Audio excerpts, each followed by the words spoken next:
It was an uncharacteristically quiet night when Margaret Thatcher decided to visit an old library tucked away in the outskirts of London.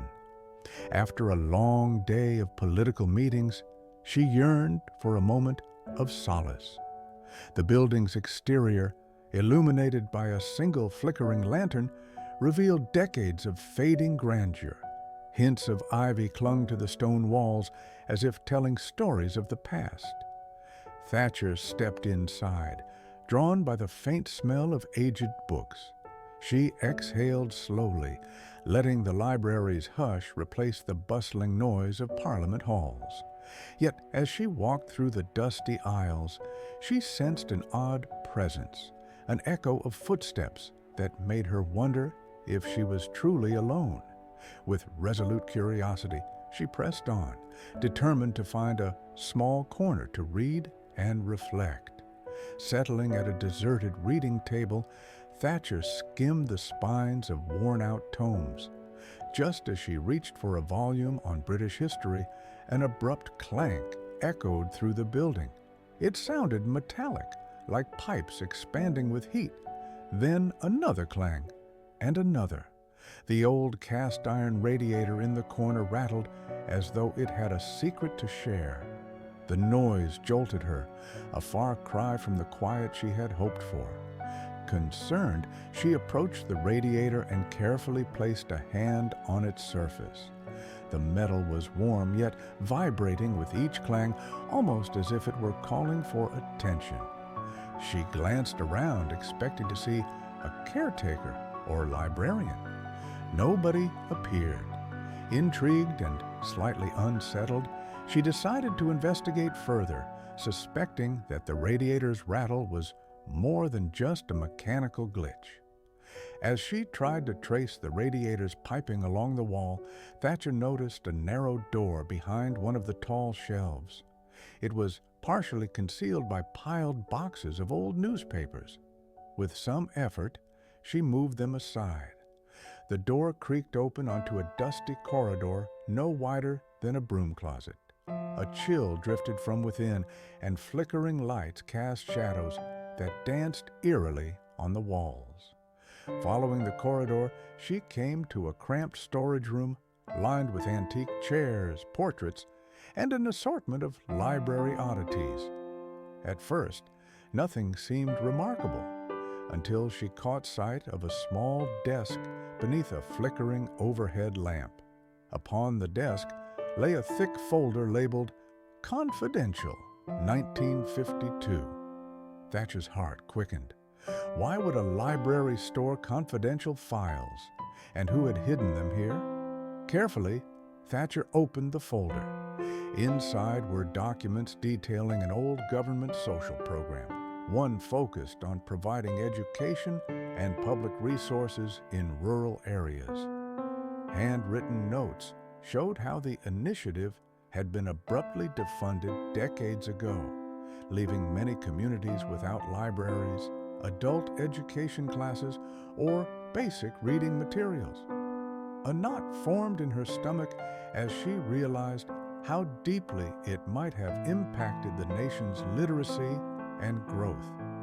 She flipped through more pages, noticing personal letters from individuals pleading for the library project's continuation.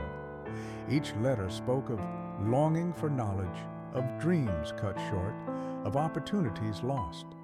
One short note, scrawled in a shaky hand, read, "A nation that invests in its books invests in its future." Thatcher paused, the weight of those words sinking in. She could almost hear the silent pleas reverberating in that hidden room. A fresh clang from the radiator startled her. As if guiding her next move, the rattling seemed to echo the unfulfilled promises within those documents. She imagined that just as the radiator circulated heat in a building, these library initiatives were meant to circulate knowledge throughout society. But somewhere along the line, that system had stalled. She returned to the library's main hall, the folder clasped in her hands. She looked at the radiator, now strangely quiet, as though it had finished delivering its message. Sometimes, she mused, even the smallest sounds can call attention to the most forgotten truths. Deep in thought, she placed the folder on the reading table, intending to read every letter carefully. Sitting back at the table, Thatcher diligently read through more letters. Each testimony stirred a sense of responsibility she had seldom felt in her political career. A simple maintenance glitch in an old radiator had led her to fulls that reminded her of the genuine impact social programs could have on communities, particularly those far from the center of power. She recalled her own journey, from modest beginnings through political rises and falls.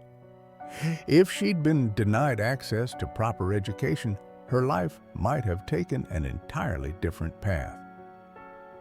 One invests in people, or one invests in decline, she thought. Perhaps it was time to reconsider how policies could foster not just economic success, but also lifelong learning and cultural growth. At some point past midnight, Thatcher closed the folder, eyes moist with reflection. Stepping outside, she realized the once dark sky had begun to lighten with a hint of dawn. The hush of early morning stood in stark contrast to the emotional swirl within her. Standing by the library's entrance, she glanced back at the silent building, aware that the rattling radiator had, in essence, woken more than just itself. It had awakened her sense of duty toward those left behind by fading policies. She left with a resolve to champion the restoration of libraries, adult education, and accessible knowledge wherever she could. In the days that followed, she quietly formed committees and consulted experts, determined to give that long-forgotten project a second chance. Much like the steady warmth of a functioning radiator, she hoped these efforts would circulate hope among the very people whose cries had gone unanswered for too long.